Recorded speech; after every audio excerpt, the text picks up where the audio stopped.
You are listening to the So Now What podcast with Lana Manikowski, episode number 129. So now what? These three words raced through my mind time and time again during my journey through fertility treatments. I tried desperately to have a child, but never was able. I yearned for a community to join that could understand my struggles. I couldn't find one, so I created one with the So Now What podcast. I love that you found us. Welcome to another episode of the So Now What podcast. If you are watching on YouTube, you can see my perfect little furry puppy Coco here next to me in the episode. She decided to hang out with me. We'll see if she keeps quiet and doesn't end up barking somehow throughout the episode. If you didn't know I had a YouTube channel, I invite you to please subscribe to my YouTube channel, Lana.Manikowski on YouTube.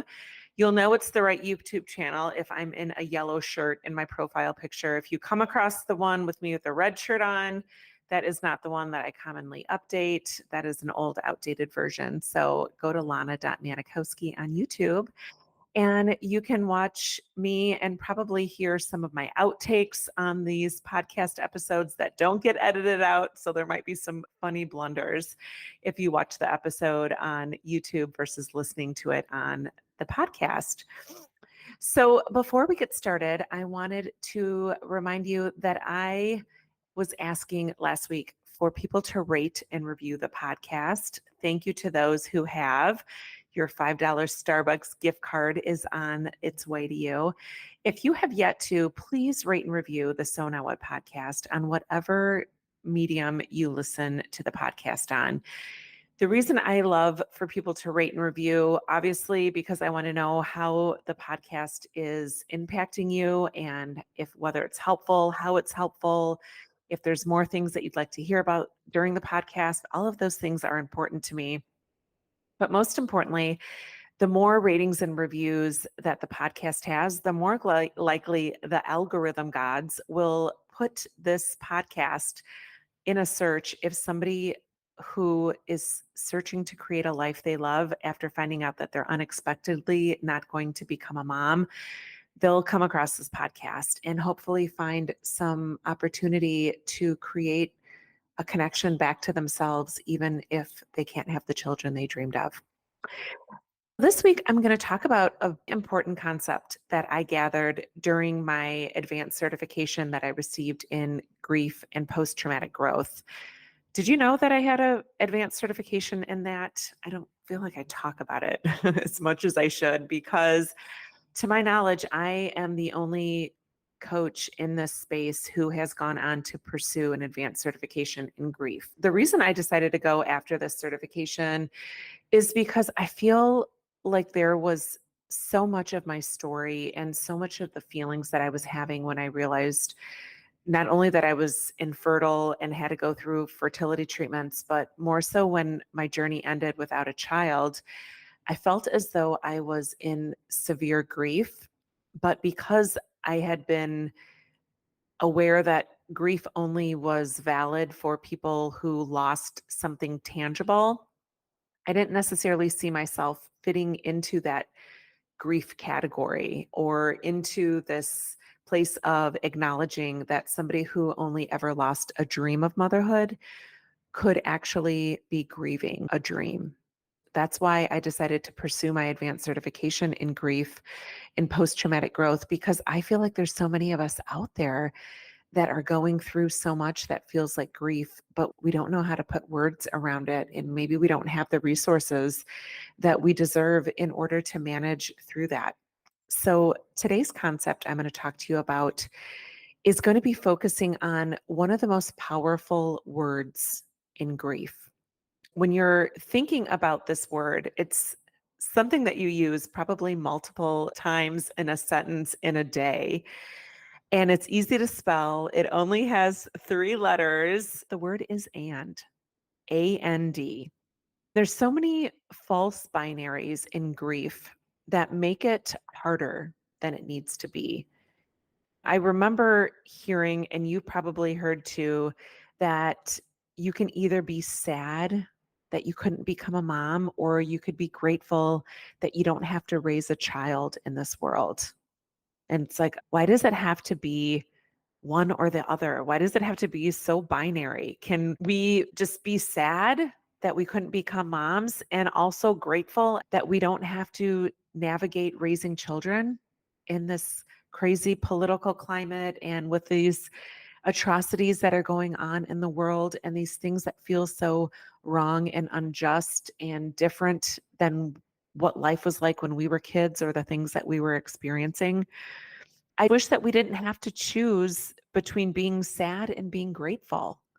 And the truth is, you don't have to. You can be both, but no one is telling us that we can be sad and grateful in the same moment of life. That's why I think a lot of us end up forcing ourselves to feel grateful because we think that emotions are binary, that you can't coexist with these opposite end of the spectrum type emotions. We've been taught and maybe almost been shamed into believing that we should not be sad. Like, how many times, have you been sad about something and people are like, "Oh, don't cry. Don't cry." Like, why shouldn't you be sad? It's like everyone should be happy 24/7, which I don't agree with. So when we try to make ourselves grateful or happy or joyous 24/7, it's not helpful because the sadness that's there or the emotion that is there that we're trying to mask or trying to shame ourselves out of feeling gets suppressed, it gets pushed down, it gets ignored and avoided. And when you've been in grief for a while, you know that when you try to avoid feeling those things, they just multiply. Or you might be able to back them out of your day for a moment of time or for segments of time, but then they come at you like a tsunami and overtake you because they've been ignored and they've been pushed to the side. We shouldn't have to create these situations where there's only one right way of feeling. None of that would be necessary, this, forced gratitude or this sweeping emotions or your sadness under the rug if we just used the word and instead. So let's talk about that. We can be sad that we couldn't become moms and grateful that we don't have to raise children in this climate.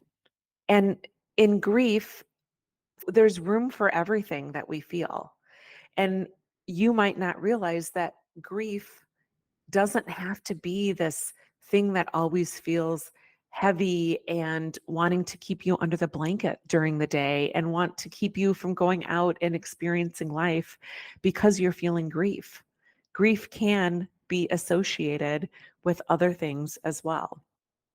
Everything that we feel is part of grief. All emotions apply and allow us to create a space so that grief can be nuanced because it really is nuanced. And so is being a human. That's nuanced too, but nobody really tells us that it's okay. So think about this, like you have an awesome day at work, you come home, you go through the mail. Today felt great until you opened an envelope that had an invitation to a baby shower.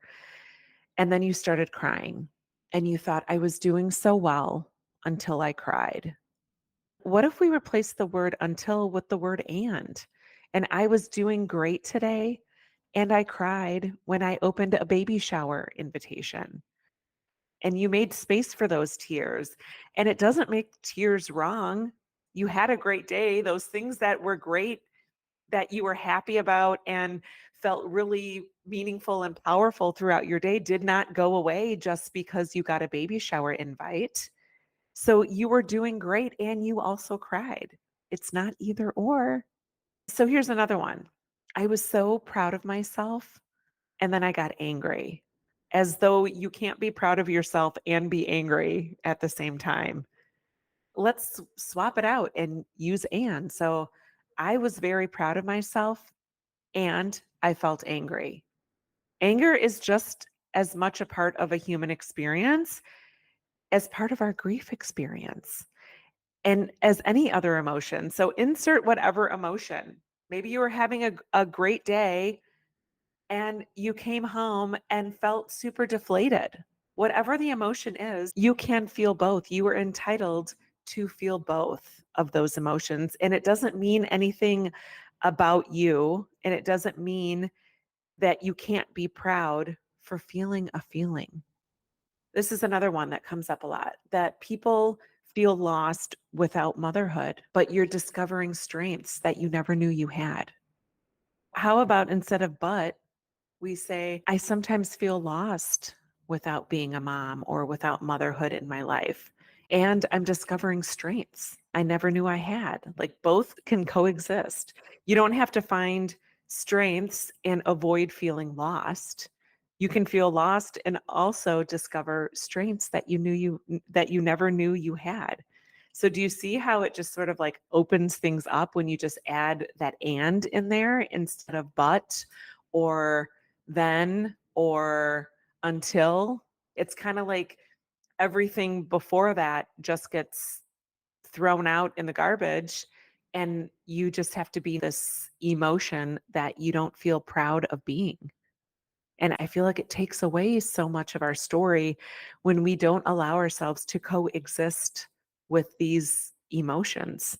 Before I did a deep dive and became intrigued in understanding grief for somebody like us who maybe never had that motherhood in our lives or never had that positive pregnancy test or never had the miscarriage, whatever the case is, there's this disenfranchised grief, I think, that comes with being childless, not by choice, and feeling grief, and it's not recognized. But in the earlier days, I felt like I would have to get to this point in my life where I would feel grateful 24/7.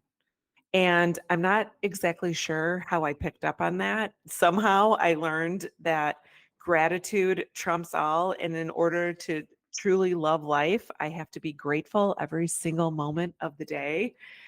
Fortunately, I learned that that does not have to be the case. And you do not have to be grateful for every single thing that happened to you. And I'm so glad that I just don't believe that anymore. Like life feels so much easier that I am not chasing this toxic positivity that I have to be grateful 24/7. I'm not grateful that I failed IVF and I love my life. It's not like this either or for me anymore. I don't have to be grateful that I didn't become a mom in order to love my life, and neither do you. We can still believe that something happened to us that wasn't wonderful, that that journey that we went through, those years, those thousands of dollars, those emotions, those changes to our body, the injections, like I could go on and on. We don't have to be grateful for all of those things in order to love your life. So here's to embracing the and. I'd love to know, how can you make use of that? The next time something comes up and you want to tell yourself that it's an either or, how can you just insert the and make things a lot easier and calmer and recognizing of the fact that you are a beautiful human who is navigating this path of life. So I hope you have a beautiful week. I love you. And remember that it's never too late to discover your meaning. I'll talk to you next week.